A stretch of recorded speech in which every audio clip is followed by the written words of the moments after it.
If you plan on hosting a freestyle dance battle tournament, you'll need a sign-up process to determine the dancers in your bracket.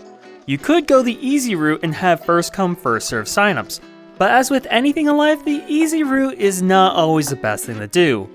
First come first serve signups may work for small unofficial pop-up events, but if you're hosting a main event at a con, you should really consider hosting some sort of tryouts. Having tryouts allows you to fill your bracket with the best dancers that want to compete at your event, and tryouts with a robust scoring method allows you to use seeded brackets, which is better than using randomized brackets.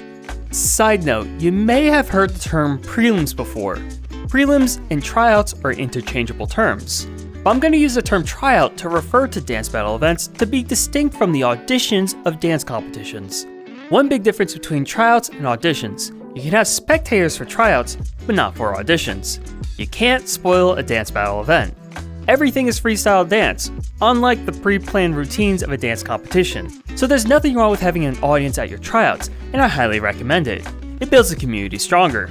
Tryouts could either occur right before the tournament, effectively acting as an extra round for the event, or you can have tryouts as a completely separate event.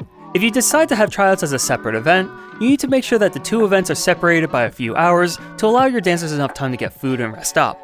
There are many different methods you can use for tryouts, each with their own benefits and drawbacks. Most of these methods require judges to score the dancers, a DJ to play the music, and a space for the dancers to dance in. Cypher style tryouts have dancers in a circle where they take turns dancing in the center of the circle as judges watch. It's typical to have secret judges for the Cypher tryout so that dancers aren't performing specifically to them. Judges can use a simple yes-no list to determine the dancers that qualify for the finals battles. And as the name implies, Cypher trials require dancers to follow Cypher etiquette, which you can learn about here. The great thing about Cypher tryouts is that it doesn't require a sign-up process. Dancers can just show up and participate, which also means Cypher tryouts have more of a community feel to them. Cypher tryouts also have a well-defined event duration and are relatively quick to host. Cypher tryouts are also great to have if you prefer to have your tryouts right before the finals. Cypher tryouts are good at making brackets up to 8 dancers, but I wouldn't push it past that. Also, you should only stick with randomized brackets due to the simplistic judging nature. Cyphers are a bit chaotic to judge, which means you can't really use intricate judging methods, which also means you shouldn't be using seeding in your bracket. Freestyle showcase tryouts are a more rigid version of a Cypher tryout. Each dancer is given a random song to dance to in front of a panel of judges. Judges will score each dancer with a given rubric. The advantage of a freestyle showcase is that it allows a robust scoring method which can produce a seeded bracket. The rubric method is based on an absolute scale, which is appropriate considering that each dancer's showcase is isolated from each other. And there's no real size limit on your bracket. They're also relatively quick to host, just like with the Cypher tryout.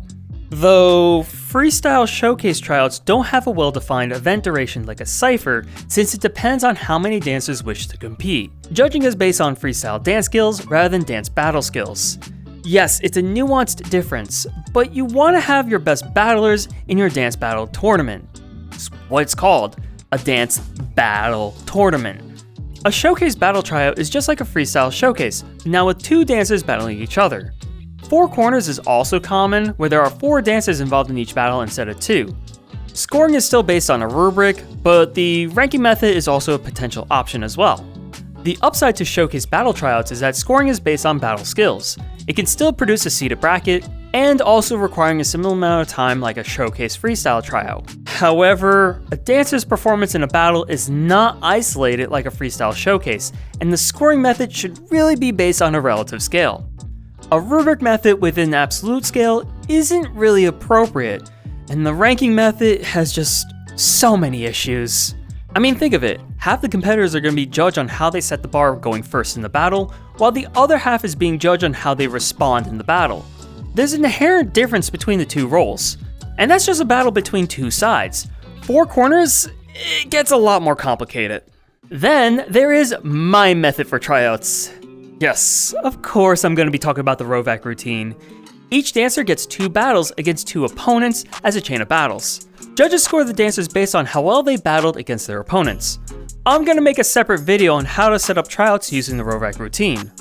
The great thing about my method is that scoring dancers is based on battle skills, it's based on an actual relative scale, it produces a seeded bracket, all dancers get 2 battles, one where they go first and one where they go second, and it's friendlier to newer dancers. The downside is that this method requires an Excel spreadsheet to handle all the math. Still working on a phone app for that. This method also takes more time compared to a battle showcase tryout, and there needs to be a second prelims round when you have significantly more dancers than bracket spots. Which, by the way, it is sometimes needed to have a second round of prelims with freestyle showcase tryouts and battle showcase tryouts. But that's when you have 2 or more dancers just on the bubble with qualifying for the tournament and you need to break the tie somehow. The second prelims round in my method is more about improving the bracket seeding. And then there are 2 methods that you should really be cautious about: Invitationals and battle qualifiers. Both of these methods don't involve hosting your own tryouts. Invitationals involve a panel of judges that decide who gets invited based on some sort of metric. It doesn't need to be dependent on a dancer's wins. Battle qualifiers are where you invite winners of other tournaments to compete at yours. Battle qualifiers don't need judges since the invites are based on who won within a certain time frame. I would be very careful about using these methods in the context of battle events hosted at cons. If you want to host an invitational, it cannot replace the battle tournament at a con where anyone can sign up. You should also be very transparent about the selection process. But it is possible, and this isn't going to be the only time I mention about these types of events. Anyway, these are the common methods that you could use to determine the dancers in your dance battle tournament. Let me know which method is your favorite in the comments below. Thank you so much for watching, and I'll see you in the next video.